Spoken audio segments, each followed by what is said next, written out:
First के paper first को पढ़ने जा रहे हैं, जिसके दूसरे सबक को हमने पिछले वीडियो में जाना था, जो हमारे निशाब में किताब लगती है मयारे अदब, उस किताब का आज हम तीसरा सबक पढ़ेंगे, जो पंडित रतननाथ सरसार ने लिखा है। पंडित रतननाथ सरसार के सबक का जो हमारे निशाब में मयारे अदब में शामिल है, उसका नाम है लखनऊ की रईशाना जिंदगी की एक झलक। लखनऊ की रईशाना जिंदगी की एक झलक। ये सबक हमारे निशाब में पंडित रतननाथ सरसार के नोवेल फसाना आजाद से लिया गया है। फसाना आजाद से लिया गया है। देखिए, सबसे पहले हम पंडित रतननाथ सरसार के बारे में कुछ चर्चा कर लेते हैं। पंडित रतननाथ सरसार की पैदाइश 5 जून 1846 ईस्वी में लखनऊ में हुई और इन्होंने परवरिश भी लखनऊ में ही पाई और इनकी तालीम और इनके सारे परवरिश के जो आमाल हैं वो सारे लखनऊ में ही हुए। इसलिए ये लखनऊ के तहजीब, लखनऊ के हालात और लखनऊ के मुआशरे से बहुत ही अच्छी तरह से वाकिफ थे। देखिए, इनकी वफात के बारे में चर्चा करते हैं। इनकी वफात 27 जनवरी 1903 ईस्वी हैदराबाद में हुई। ये कश्मीर के पंडित घराने से ताल्लुक रखते थे, इसलिए ये कश्मीरी पंडित भी कहलाते थे। ये कश्मीरी तालीम याफ्ता यानी बहुत ज्यादा तालीम याफ्ता पंडित घराने से ताल्लुक रखते थे, इसलिए इनको तालीम का एक तरह से बहुत ज्यादा बचपन से ही ज़ौक़ व शौक़ था। तो इन्होंने उर्दू की तालीम के अलावा अंग्रेजी की तालीम भी हासिल की। देखिए, पंडित रतननाथ सरसार के बारे में मैं आपको बता देता हूँ कि सरसार का सबसे बड़ा कारनामा ये है कि इन्होंने उर्दू नोवेल की बुनियाद में बहुत अहम रोल अदा किया। यानी नोवेल की जब बुनियाद बन रही थी तो उस दरमियान में इनका ये नोवेल, जो उस वक्त के लखनऊ के मुआशरे की सच्ची और हकीकी तस्वीर कशी हमारे सामने पेश करते हैं, तो नोवेल की बुनियाद में इनका बड़ा ही अहम किरदार रहा, बहुत ही अहम रोल रहा। इन्होंने अपना ये जो फसाना आजाद जो नावल है, वो नोवेल लखनऊ के उन रईसों पर लिखा है, उन नवाबों पर लिखा है, अवध के उन नवाबों पर लिखा है जो नवाब परस्ती यानी उनका जवान का वक्त था, फिर भी वो क्या थे, ऐश व इशरत में डूबे हुए थे। यानी वो ऐसे अमीर और हमें ऐसे रईसों के बारे में लिखते हैं जिनका जवाल का वक्त चल रहा है, जो डूबने की हालत में है, जो मुआशरा बिल्कुल से खत्म होने के हालात से गुजर रहा है, फिर भी वो अपनी जिंदगी को ऐशो इशरत के साथ गुजार रहे हैं, तफरीहात में अपनी जिंदगी गुजार रहे हैं। तो इस तरह की जो तस्वीर कशी ऐसे माशरे की इन्होंने की है, उस तस्वीर कशी का इस तरह से इन्होंने उस तस्वीर कशी को इस तरह से पेश किया है, या उस तस्वीर कशी की ऐसी पेशकश हमारे सामने रखी है कि जिससे हमें मालूम होता है कि ये जो जवाल पजीर कौम थी, जो नवाबों की कौम थी, वो जवाल के वक्त भी कैसे ऐशो इशरत से गुजर रही थी, कैसे ऐशो इशरत से अपनी जिंदगी गुजार रहे थे। यानी इन्होंने बड़े ही तंज व जराफत के साथ लखनऊ की इस रईसाना जिंदगी की झलक हमारे सामने पेश की है। और ये लखनऊ की रईसाना जिंदगी की एक झलक जो हमारे निशाब में मयारे अदब में जो तीसरा सबक लगता है, उसके बारे में अब हम डिटेल से आगे बढ़ेंगे। चलिए बच्चों, हम शुरू करते हैं लखनऊ की रईसाना ज़िंदगी की एक झलक सबक का खुलासा। हमने चर्चा की कि पंडित रतन नाथ सरसार उर्दू फ़ारसी के अलावा अंग्रेज़ी ज़बान व अदब से भी वाकिफ़ थे, और उर्दू नावल के फ़रोग़ में सरसार का सबसे बड़ा कारनामा ये था कि उन्होंने अपनी तख्लीक़ात फ़साना आज़ाद, जामे सरसार और शेर कहशार ने ऐसी शोहरत पाई और वो मकबूल आम हो गए। देखिए, इनकी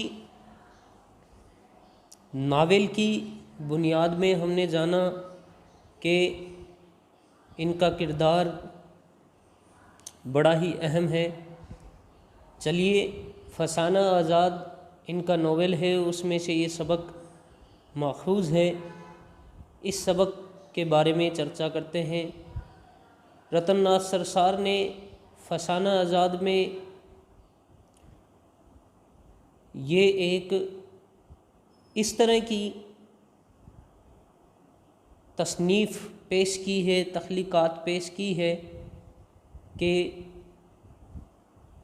ये उर्दू अफ़सानवी अदब में एक बेनज़ीर तख्लीक़ का दर्जा रखती है। इसकी मकबूलियत और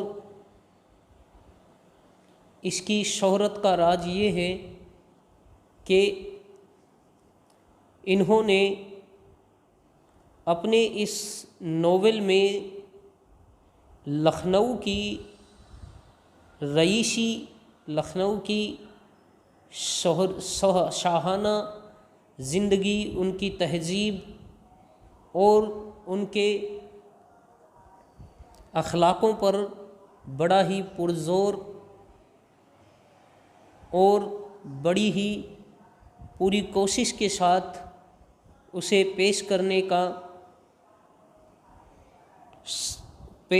की कोशिश की है। तो हम इसका सबक का खुलासा पढ़ने जा रहे हैं। चलिए शुरू करते हैं।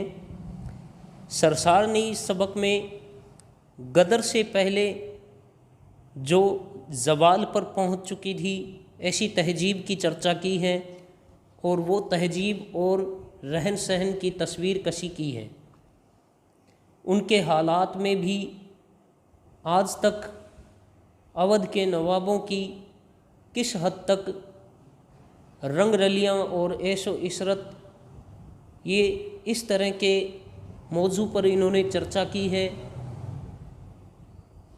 बता रहे हैं कि इतने बुरे हालात में भी अवध के नवाब किस तरह से रंग रलियों और ऐशो इशरत में डूबे हुए थे, और आवाम के मसाइल से ज़्यादा उनको अपने शौक़ पूरे करने की फ़िक्र रहती थी। सरसार ने इन्हीं बातों का जिक्र इस सबक में किया है। इस सबक में सरसार ने लखनऊ की पुरानी तहजीब और मुआशरत की अक्कासी की है। अदना और आला सोसाइटियों, अमीरों रईसों की महफिल, सरायों, गली कूचों और बाज़ारों की रंग बिरंगी ज़िंदगी का मरका कशी बड़ी दिलकश अंदाज में की है। इस सबक में लखनऊ के एक रईस ज़ादा की ज़िंदगी की एक झलक पेश की गई है। एक नवाब साहब हैं जिनका बचपन बड़े ही लाड प्यार में बीता। उनका काम ही ऐशो इशरत से ज़िंदगी गुजारना है। चारों तरफ से उन्हें खुशामदी के साथ में लोग घेरे रहते थे। उनका ज़्यादातर वक्त तफरीह और वक्त गुजारने में ही निकलता था। अजीबो गरीब और नामाकूल आदमियों की सोहबत नवाब साहब को मिली हुई थी। इनमें एक अफीमची भी थे। उनसे लोग हर वक्त बेहुदा सा मजाक करते रहते थे और बेवकूफ़ी वाले सवाल भी किया करते थे। उस किरदार का नाम है खोजी और ये ज़राफ़त का मरकज़ है, यानी ये ही रतननाथ सरसार की ज़राफ़त का मरकज़। तो इस तरह से खोजी हमेशा दरबार में दरबारियों और दरबार में बैठे दूसरे लोगों की मजाक का अहम मौजू हुआ करते थे और उनका दरबार में खूब मजाक उड़ाया जाता था। लेकिन उन दरबारियों की तरह वो भी कच्ची गोलियां खेले हुए नहीं थे। उनको हाजिर जवाबी से जवाब दिया करते थे और बड़े ही हाजिर जवाब भी थे। तो चलिए आगे इस किस्से को बढ़ाते हुए हम शुरू करते हैं। एक दिन नवाब साहब के चहेते बटेर सफ़े सुकन उड़ जाते हैं। उनके पाले हुए बटेर हैं वो उड़ जाते हैं और जब उनको ये खबर मिलती है तो वो बहुत बेचैन और बेकरार हो जाते हैं। नवाब साहब ने मुख्तलिफ़ सिमत में बटेर को तलाश करने के लिए सवारियों को भेजा और कहा कि जो कोई मेरे सफ़े सुखन को ढूंढ लाएगा उसे 1000 रुपया नकद बतौर इनाम पेश किया जाएगा। देखिए दरबार में चापलूस लोगों की कमी नहीं है और ये चापलूस लोग माहौल को देखते ही सफ़े सुखन की तारीफ़ करना शुरू कर देते हैं। कोई कहता है कि हुजूर वो तो अरबी समझ लेता है, कोई कहता है कि उसे नमाज पढ़ते देखा है। यहाँ तक कि इनका नाम सफ़े सुकन अली शाह रख दिया जाता है, यानी नाम भी बदलकर अली शाह रख दिया जाता है। नवाब साहब बटेर की ये खूबियाँ सुनकर खुश हो जाते हैं, लेकिन उनके चले जाने, उनके गुम हो जाने, उनके उड़कर चले जाने का गम नवाब साहब को बराबर रहता है और वो बहुत ही रंज और गम में मुब्तला हो जाते हैं और ज़ारों कतार रोने लग जाते हैं। खोजी ने कहा कि वो सुबह उठकर इबादत में लग जाता था। खोजी को शाबाशी देते हुए कहते हैं, नवाब साहब उससे ये बात सुनकर खुश हो जाते हैं और उसको शाबाशी देते हैं और कहते हैं कि तुम नमक हलाल हो। अब देखिए जितने अफीमची, जितने फ्री के खाने वाले बैठे हैं, खोजी की तारीफ़ सुनकर उनको खोजी से जलन होने लग जाती है तो वो भी खोजी की बात पर अपनी बात शुरू कर देते हैं। लेकिन खोजी भी बड़ा ही हाजिर जवाब है, पुराने ज़माने का किरदार पेश किया गया है। अब देखिए, खोजी को शाबाशी देते हुए नवाब साहब नमक हलाल बता देते हैं और खोजी को कहते हैं कि तुम सांडनी पर सवार होकर बटेर की तलाश में निकल जाओ। लेकिन खोजी नानुकुर करता है। आखिरकार दरबार में एक नया दरबारी है, मुशाहिब है, जिसका नाम है आज़ाद, जिसे हम नए ज़माने का नया किरदार भी बता सकते हैं। देखिए, आज़ाद कहता है कि हजूर, उस बटेर को मैं तलाश कर लाऊंगा। जब आज़ाद ने बटेर को ढूंढ लाने का बेड़ा उठाया तो दूसरे जो मुसाहिब हैं उसके खिलाफ बयानबाजी करने शुरू कर देते हैं और नवाब साहब को बहकाना शुरू कर देते हैं, वर्गलाना शुरू कर देते हैं कि साहब, ये तो अभी नया ही आया है, चंद दिन इसे आए हुए हैं, आप इस पर कैसे एतबार कर सकते हैं। खैर, नवाब साहब उनकी सारी बातें सुनते हैं लेकिन उन पर कोई असर नहीं होता। आखिरकार नवाब साहब आज़ाद को सांडनी देकर सवार करके बटेर को ढूंढने के लिए भेज देते हैं। अब जब सांडनी को आज़ाद ले जाता है तो उसको आने में बहुत ताख़ीर हो जाती है, बहुत देर हो जाती है। वो कई दिनों तक वापस मुड़कर नहीं आता तो दरबार में अब सांडनी की चर्चा शुरू हो जाती है। अब सांडनी पर और सांडनी की तारीफ़ में दरबारी लोग कहने लग जाते हैं। खोजी फिर सांडनी की तारीफ़ करने लग जाता है। बीच बीच में कभी कभार नवाब साहब उससे नाराज़ भी हो जाते हैं, वो ऐसी वैसी बातें बोल देता है और इस तरह से मतलब दरबार चल रहा है। तो सांडनी के बारे में अब खोजी कहता है कि एक बार मैं सांडनी पर बैठ गया तो वो मतलब हवा में बुराक की तरह उड़ी, मुझे उसका एहसास ही नहीं हुआ कि मैं एरोप्लेन में उड़ रहा हूँ या फिर सांडनी पर बैठा हूँ, इतनी तेज़ दौड़ती थी।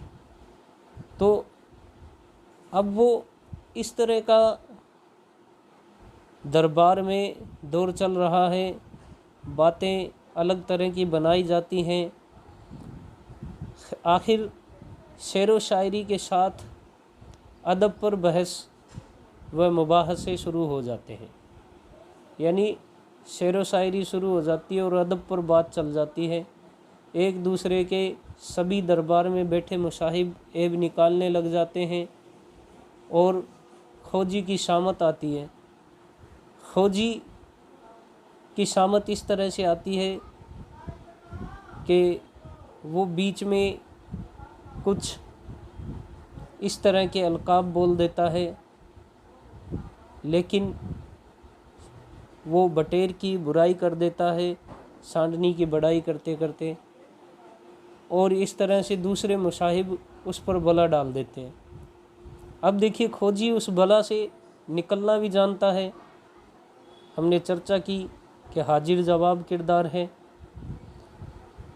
अब वो अपने दामन को बेऐब दिखाने के लिए चापलूसी भरे अंदाज में कहता है कि ऐसी गलती इसलिए हो रही है क्योंकि सफ़े सुखन के चले जाने का मुझे इतना अफसोस है, यानी मुझे इन सब से ज़्यादा अफसोस मुझे ही हुआ है और मेरे होशो हवास ठिकाने नहीं है।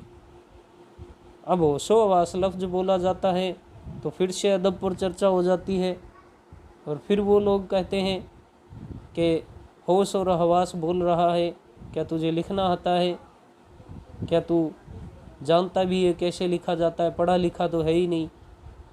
आखिरकार उससे लिखवाया जाता है, कलम मंगवाई जाती है, तो हौसला लफ्ज़ वो है हथफी से लिखता है और हवास लफ्ज़ वो है हौज से लिखता है, और फिर से उससे गलती हो जाती है, फिर उसका मजाक बना लिया जाता है। आखिरकार वो इससे अपने दामन को बचा ही लेता है, इस तरह से बोलकर कि मेरा तो होशो हवास ठिकाने ही नहीं है।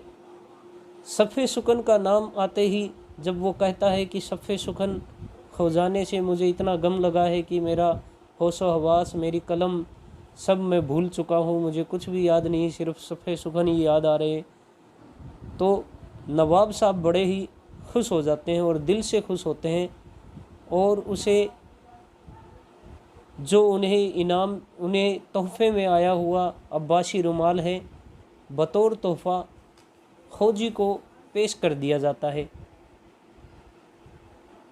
अब हमने चर्चा की कि इस तरह से ये लोग बैठकर हालात पर चर्चा ना करके, दुनिया से इनको कोई मतलब नहीं है और सिर्फ ऐशो इशरत और फालतू तफरी के कामों में लगे रहते थे।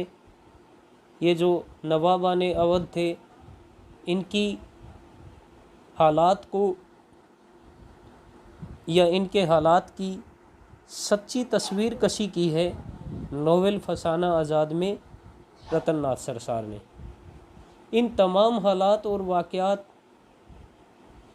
इस बात की तरफ इशारा करते हैं कि लखनऊ की अदबी और समाजी तहजीब का चिराग बुझने के लिए टिमटिमा रहा है, और ऐसे हालात में भी ना सिर्फ अवध के नवाब बल्कि अवाम भी ऐशो इशरत में डूबी हुई है और रंग रलियाँ मनाने में लगी हुई है। सरसार ने उस वक्त के माहौल में जो बुराइयां थी उनका तंज़ो ज़राफ़त के पैराए में मजाक उड़ाया है, उन्हें तंज़ो ज़राफ़त का निशाना बनाया है, तंज का तीर उन पर चलाया है। तो ये हमारे निशाब का तीसरा सबक है, जिसमें लखनऊ की रईसाना ज़िंदगी की एक झलक दिखाई गई है कि लखनऊ के ऊपर जो नवाबियत थी, लखनऊ में जो नवाब थे, वो नवाब किस तरह से अपनी ऐशो इशरत की बिना पर अपनी सारी दौलत, अपनी शान व शौकत सब कुछ गंवा बैठते हैं, और किस तरह से वो लोग अपना वक़ार खो बैठते हैं। अगली क्लास में अगली वीडियो में हम मयारे अदब का चौथा सबक पढ़ेंगे।